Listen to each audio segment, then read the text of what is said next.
అంటే ఇది ఎందుకు వస్తుందంటే స్టేట్ ఇంట్రెస్ట్ ఉందనుకోండి, ఏదన్నా ఒక అంశంలో స్టేట్ ఇంట్రెస్ట్ ఉంటే కన్విన్స్ చేయడానికి ట్రై చేస్తారు.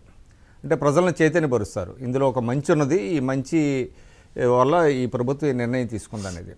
సెల్ఫ్ ఇంట్రెస్ట్ ఉందనుకోండి కన్ఫ్యూజ్ చేస్తారు.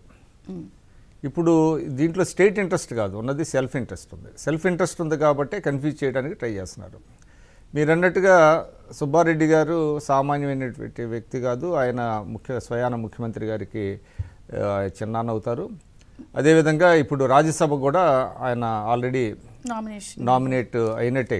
ఇక ఏకగ్రీవం అవుతుంది కాబట్టి తెలుగుదేశం వాళ్ళు వేయట్లేదు కాబట్టి ఏకగ్రీవం అవుతున్నారు. అంతే ఎంతో బాధ్యతగా మాట్లాడాల్సినటువంటి వ్యక్తి.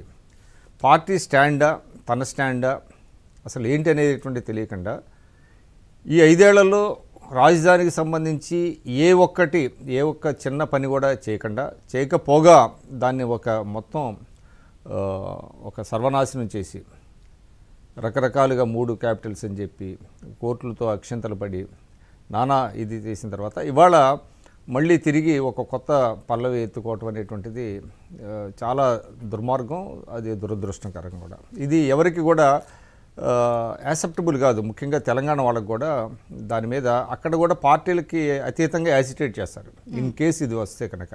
ఎందుకంటే 10 ఏళ్లలో మీరేం చేయలేకపోయినప్పుడు, అంటే విభజన హామీలు కానివ్వండి, విభజన చట్టంలో ఉన్నటువంటి హామీలను నెరవేర్చుకోలేపారు, ఆస్తుల పంపకంలో కానివ్వండి, ఇవన్నీ కూడా చేయకుండా ఇవాళ మళ్ళీ దేనికోసం ఈ 2 సంవత్సరాలు 3 సంవత్సరాలు ఎక్స్టెన్షన్ ఎందుకు అడగాలి, దేనికి అడగాల్సి వస్తుంది అనేటువంటిది ఒక చర్చ అయితే మొదలవుతుంది. సో ఎందుకు ఒక రకంగా చెప్పాలంటే వాళ్ళు ఒక సెల్ఫ్ గోల్ వేసుకున్నట్టు లెక్క. ఎందుకంటే మళ్ళీ ఇది తీవ్ర స్థాయిలో చర్చ జరుగుతుంది. ఈ 5 ఏళ్లలో ఏం చేశారు, రాజధానికి సంబంధించి బిల్స్ మళ్ళీ ఒక కొత్త బిల్లు తీసుకొచ్చారు, 3 రాజధానుల బిల్లు అని తీసుకొచ్చారు, అది మళ్ళీ దాన్ని ఉపసంహరించుకున్నారు.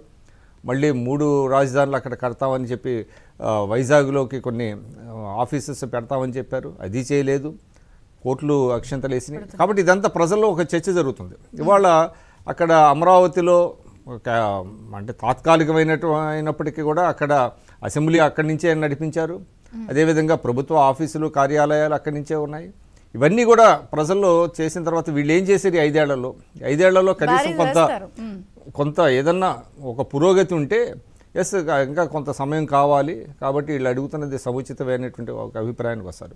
అసలు ఏమీ చేయకుండా దాన్ని మొత్తం క్యాపిటల్ అనేది వాళ్ళకి అసలు క్యాపిటల్ లేకుండా పోయింది. దేశంలో ఏకైక రాష్ట్రం అని అందరూ భావిస్తున్న తరుణంలో మీరేమీ చేయకుండా ఆ విషయంలో ఇంకా దాన్ని పొడిగించాలి, కేంద్రాన్ని కోరతామంటే అంతకంటే దుర్మార్గం లేదు. అందువల్ల ఇదే ఒక రకంగా చెప్పాలంటే మీరు అన్నట్టుగా కన్ఫ్యూజ్ చేయాలని ట్రై చేసినా ఇవాళ చాలా స్పష్టతతో ఉన్నారు రాష్ట్ర ప్రజలు.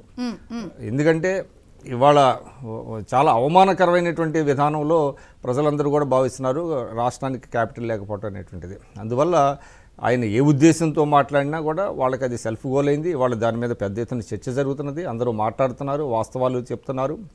అదేవిధంగా ఎప్పుడైతే బొత్స సత్యనారాయణ గారు డ్యామేజ్ కంట్రోల్ చేయడానికి వెంటనే మళ్ళీ రాజకీయాల్లో చాలా సర్వసాధారణం వార్తలను వక్రీకరించింది, మీడియా వక్రీకరించింది అని చెప్పటం. అంటే అక్కడ ఒక నాయకుడు మాట్లాడింది ఇంకొక నాయకుడు వచ్చి ఖండించాడు అని అంటే అర్థం ఏంటంటే ఆ పార్టీలో ఎంత కన్ఫ్యూజన్ ఉన్నది, ఆ పార్టీలో వాళ్ళు ఏమనుకుంటారంటే వాళ్ళకి అసలు అది ఒక పార్టీగా ఫంక్షన్ చేస్తుందా. ఎందుకంటే ఒక సున్నితమైనటువంటి అంశాన్ని తీసుకున్నప్పుడు పార్టీలో చర్చించాలండి. పార్టీలో చర్చించి ఒక క్యాపిటల్